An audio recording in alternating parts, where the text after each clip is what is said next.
Bago tayo magpatuloy mga Brothers on the Wheels, huwag niyo pong kalimutan mag-subscribe sa aking YouTube channel at i-click ang notification bell para ma-notify kayo sa mga bago kong episode.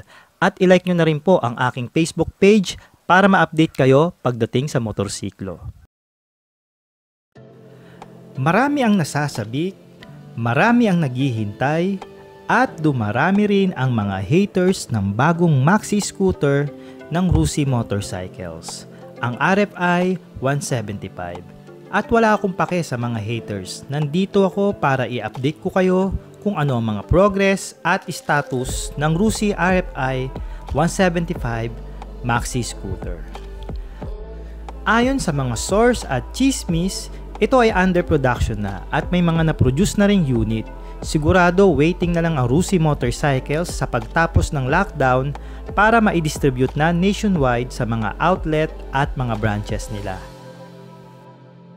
Ang color variant ng RFI 175 are black, dark gray, dark blue, red and yellow. At sigurado tad-tad na naman ang sticker ito ng Rusi. Pero sana palitan na nila ng chrome type ang emblem logo nila para mas dating sosyal at bawasan na ang sobrang sticker para mas simple at astig tignan ang RFI 175. At gawin na rin sana nila sa mga ibang model bikes para hindi naman baduy pagdating sa mga tao. Ang presyo ng RFI 175 sa cash is 90,000 pesos. Down payment naman nito is 10,000 pesos at meron monthly na 3,700 pesos with the 300 pesos rebate pag on time ka maghulog buwan-buwan. Hindi na rin masakit para sa isang maxi scooter na EFI naman ang fuel system and with a lifetime warranty service at any Rusi branch. Para sa mga wala pang idea kung ano ang mga features ng RFI 175, bibigyan ko kayo ng isang quick review. Ito ay naka EFI 175cc engine, single overhead cam, air-cooled na 4-stroke ang makina. Fully digital display ang gauge panel nito. Ang fuel tank capacity is 9.5 liters na nasa floorboard na rin ang tangke. At malaki ang tank capacity nito para sa isang maxi scooter. Braking system ng RFI 175 is a disc brake both front and rear without ABS.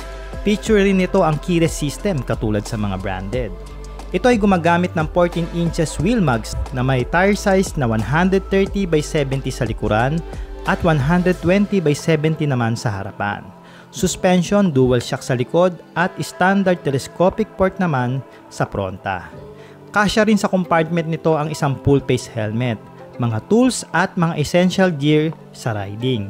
Seat height 760mm, so tamang-tama lang sa ating mga Pinoy and with the relax and comfort seat na pabor sa long ride at may bigat na 130 kg.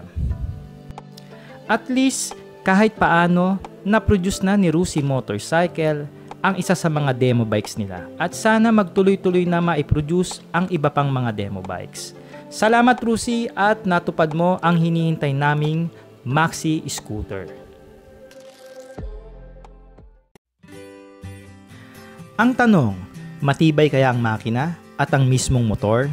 In my personal opinion and experience, both branded and China brand nakagamit na ako. And in my experience, tatagal ang isang motor pag alaga mo ito sa mintina at tama ang iyong patakbo sa daan. Kada motor may mga issue talaga yan, branded man or China. Katulad nga ng Yamaha Sniper 150. Maraming report at balita na may problema ito sa chassis na dapat sana i-recall ng Yamaha. Kung iisipin talaga natin, may mga issue naman talaga ang mga motor kada brand at model. Kaya nga nandyan ang mga critics sa motorsiklo para malaman natin kung ano-ano yon. Kung ayaw nyo naman sa China brand, edi hayaan nyo na lang. At respeto na lang kung yan lang ang kayang bilhin o hulugan ng kapwa natin rider. Kesa sa magbabranded ka, gutom ka naman at damay pa ang pamilya mo, di ba? I'm just saying lang mga brothers. At against po ako sa brand war ng motor. Para sa akin, lahat kayo are my brothers on the wheels. Ako nga po ulit si Art ng Sork Moto. Laging iisipin, tayo-tayo pa rin ang magtutulungan sa daan mga brothers. At kung nagustuhan niyo po ang aking episode, wag na wag niyo pong kakalimutan i-like, i-share, at mag-comment dahil alam nyo na yon. Salamat and cheers!